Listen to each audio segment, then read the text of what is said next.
رمضان رمضان رمضان رمضان مہمان بن کے آیا رمضان کا مہینہ، صد شکر ہم نے پایا رمضان کا مہینہ۔ بسم اللہ الرحمن الرحیم۔ آج آپ کے سامنے جس عنوان پر گفتگو کرنی ہے وہ ہے بچے کی دینی تربیت، حسن ادب۔ حضرت انس رضی اللہ تعالیٰ عنہ کی روایت ہے، جناب نبی کریم صلی اللہ علیہ وسلم نے فرمایا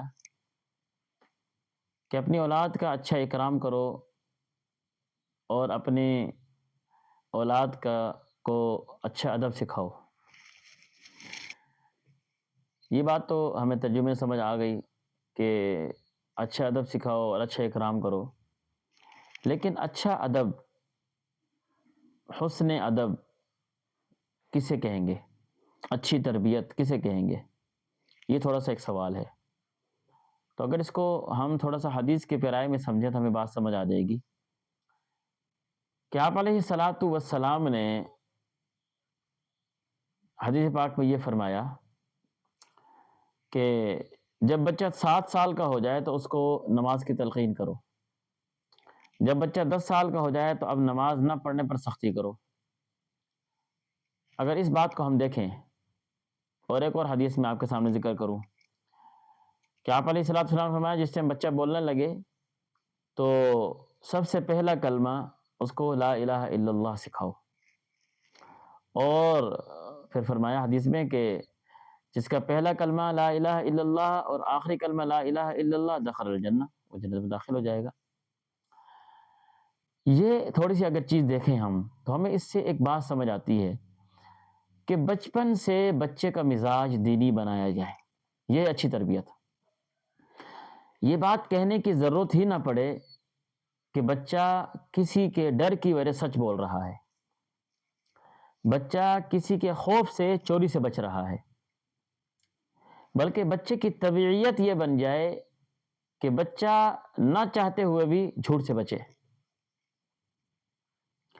اس کے مزاج میں یہ بات بیٹھ جائے کہ میں نے لڑائی نہیں کرنی، میں نے چغل خوری نہیں کرنی، میں نے شکایت نہیں لگانی، میں نے کسی کا نقصان نہیں کرنا، میں نے جو ہے نا کسی سے لڑنا نہیں ہے، کسی کو گالی نہیں دینی، بڑوں کا ادب کرنا ہے، چھوٹوں کا احترام کرنا ہے۔ یہ تربیت ہے، لیکن یہ تربیت کہنے والی نہیں ہے۔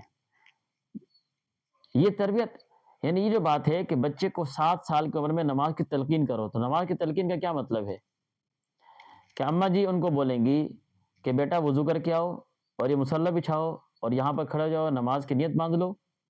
بچہ اس سے نماز کا عادی بنے گا، یا بچے کو ماں باپ نماز پڑھتے ہوئے دکھائی دیں، اس سے بچہ نماز کا عادی بنے گا۔ یعنی جو دینی تربیت یا اچھی تربیت بچے میں لے کر آنا ہم چاہ رہے ہیں وہ کیسے آئے گی؟ بات کرنے سے، گفتگو سے، یا عمل سے؟ میں تو بچے کو بولوں بچہ نماز پڑھو اور میں خود نماز نہیں پڑھتا، میں تو بچے کو بولوں بچہ جھوٹ نہ بولو، اور اگر میں خود جھوٹ سے نہیں بچ رہا تو کیا اس پر بچے کی تربیت ہو جائے گی؟ کبھی بھی نہیں ہوگی۔ یہ بہت اہم سوال ہے کہ آج ہمارے معاشرے کا نوجوان کیوں بگڑا ہوا ہے، اس کے بگاڑ کی وجہ کیا ہے؟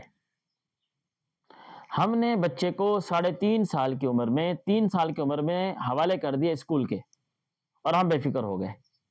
اب بچہ وہاں جا رہا ہے، 3 ساڑھے 3 4 گھنٹے وہاں گزارتا ہے، جب بڑا ہوتا ہے تو 5 6 7 گھنٹے وہاں گزارتا ہے، وہاں سے واپس آتا ہے تو ٹیوشن چلا جاتا ہے، تو واپس آتا ہے تو آرام کرتا ہے۔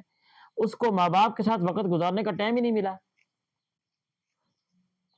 اس کو یہ فرصت ہی نہیں ملی کہ وہ ماں باپ کو دیکھے، ماں باپ کی تربیت کو کیا ہے وہ پک کرے، ماں باپ کی چیزوں کو دیکھ کر وہ اپنے عمل میں لے کے، موقع نہیں ملا اس کو موقع کون سا مل رہا ہے؟ جن کو دیکھ کر اس نے پروان چڑھنا تھا ان کو دیکھا نہیں، اور جن کو دیکھ رہا ہے اس کے ذریعے اس کے زندگی میں بگاڑ آ رہا ہے۔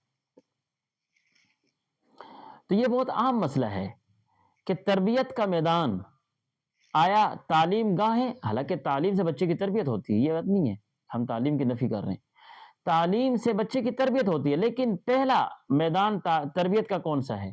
وہ ماں کی گود ہے، وہ گھر ہے. گھر سے تربیت نہیں ہے. ہم چاہتے ہیں کہ باہر سے تربیت آ جائے گی، باہر سے تربیت تو کبھی بھی نہیں آنی. تو جو آج کے سبق کا ہمارا عنوان تھا وہ یہ تھا کہ ہم بچوں کی اچھی تربیت کریں، اور اس میں بچپن سے ہماری زبان میں عموماً یہ لفظ آ رہا تھا کہ بچہ تو ہے نا یار، کر لیں گے بعد میں. حالانکہ ابھی بچہ نہیں ہے، یہ آج کا بچہ ہے، کل کا بڑا ہے. تو اس لیے ضرورت ہے اس بات کی کہ بچوں کو ابھی سے ہی دینی تربیت پر لانے کے لیے ہم عملی نمونہ ان کے سامنے بنیں.